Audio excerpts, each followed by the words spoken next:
La palabra, el sonido, junto con el poder de la vibración, es capaz de crear, sanar y también destruir. La teoría indica que cuando enfocamos nuestra mente en algo y a esto agregamos sentimiento y emoción para finalmente expresarlo, estamos exteriorizando y materializando un poder, un agente que puede afectar los reinos de la materia. Hace miles de años, los maestros espirituales de la antigüedad sabían que el cuerpo humano, el ADN, puede ser programado, controlado, configurado a través del lenguaje, las palabras, los sentimientos y el pensamiento. Si cada uno de nosotros fuera consciente de que la energía liberada en cada palabra afecta no solo a la persona a la que nos dirigimos, sino también a nosotros mismos y al mundo que nos rodea, comenzaríamos a ser más cuidadosos con lo que decimos y pensamos. Los antiguos esenios y otros iniciados de otras culturas antiguas sabían de la existencia del enorme poder contenido en la oración, en la palabra. Los alfabetos de lenguas antiguas son fuentes de poder en sí mismas. Los esenios usaban la energía canalizada por el lenguaje, ya que el lenguaje era la manifestación final del pensamiento, la emoción, la sensación y la voluntad, manifestación que se proyecta creando o modificando la realidad de acuerdo con lo que el hablante desea experimentar en este mundo. En las culturas de los antiguos mantras orientales, las oraciones, los cantos con una intención predeterminada fueron y siguen siendo utilizados como técnicas para materializar estados subjetivos del ser y para programar de una manera que la ciencia ignora. El pensamiento, las realidades deseadas, la afirmación previa es, por lo tanto, una técnica que produce efectos. Los estudios actuales en el área de la física cuántica, física de partículas, están comenzando a validar el conocimiento de los antiguos que, hasta hace muy poco, fueron descartados como fantasías religiosas y charlatanería. En Rusia, investigaciones científicas recientes indican que el ADN puede ser alterado y reprogramado por palabras y frecuencias, sin fragmentar o reemplazar genes individuales. Solo el 10% del ADN humano está destinado a guiar la producción de proteínas, y es este pequeño porcentaje del número total de genes que están estudiando los investigadores occidentales. El 90% restante se considera chatarra genética, pero los científicos rusos, convencidos de que la naturaleza no produce inutilidad, han reunido a lingüistas y genetistas en un estudio sin precedentes, explorar este desecho genético. Los resultados llegaron a conclusiones inesperadas. El ADN no solo es responsable de la construcción o configuración de nuestros cuerpos, sino que también sirve como un archivo que recopila información intercambiable a través de la escala biológica.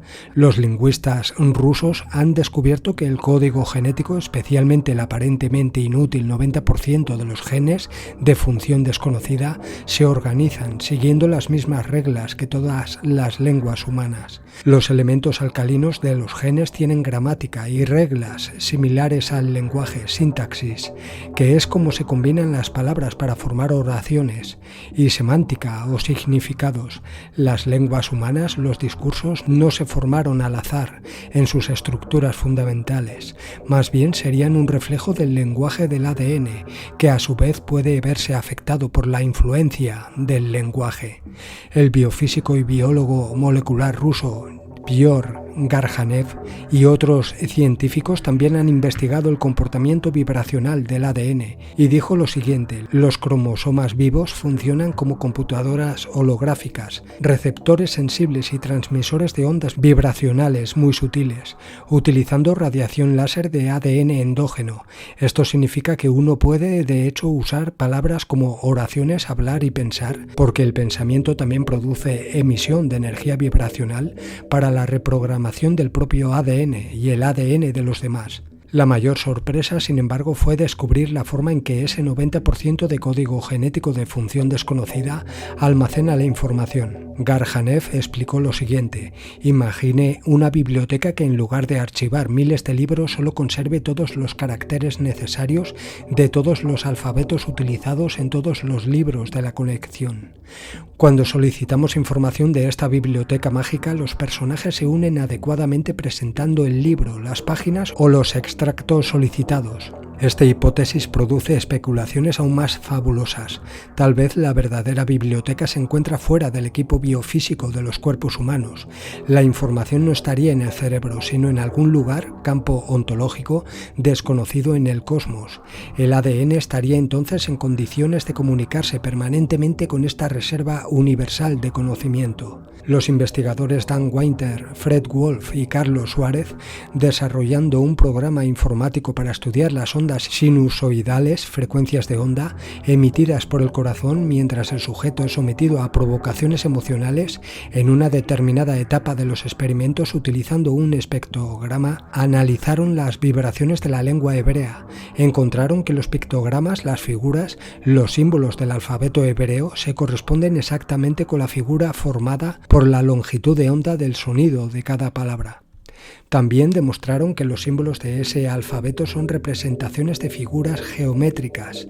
En el alfabeto hebreo, los 22 símbolos son, en solo uno de sus numerosos aspectos semánticos, los 22 nombres propios utilizados originalmente para designar los diferentes estados y estructuras de una sola energía cósmica sagrada, que es la esencia y matriz de todo lo que existe.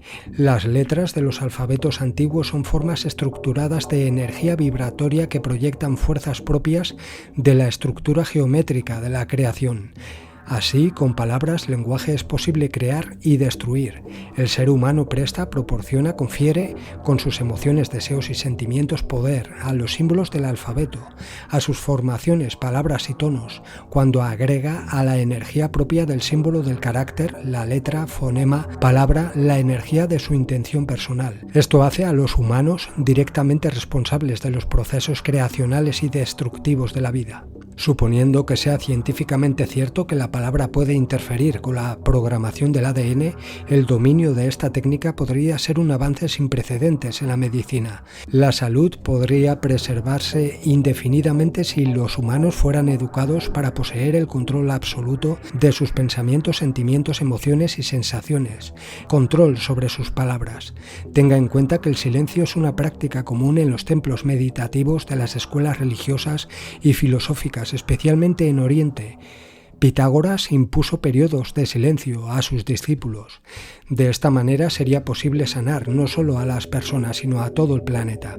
En este párrafo vemos claramente que los métodos de control de las mentes y emociones de las masas por parte del sistema impiden que este potencial humano se desarrolle.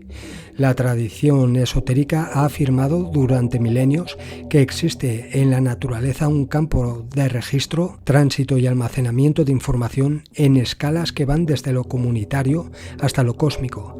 Todos los organismos estarían conectados a una conciencia colectiva y también a la memoria. Actualmente numerosas asociaciones, institutos, congregaciones reúnen adherentes y predican la conciencia de este canal de comunicación universal para que las personas aprendan a trabajar mentalizaciones y locuciones sincrónicamente para obtener efectos que trasciendan la fenomenología ordinaria, sin la apelación a entidades no humanas. Así los hombres, los humanos, en rituales colectivos, podrían controlar las leyes de la naturaleza y sanar a los demás y sanarse a sí mismos.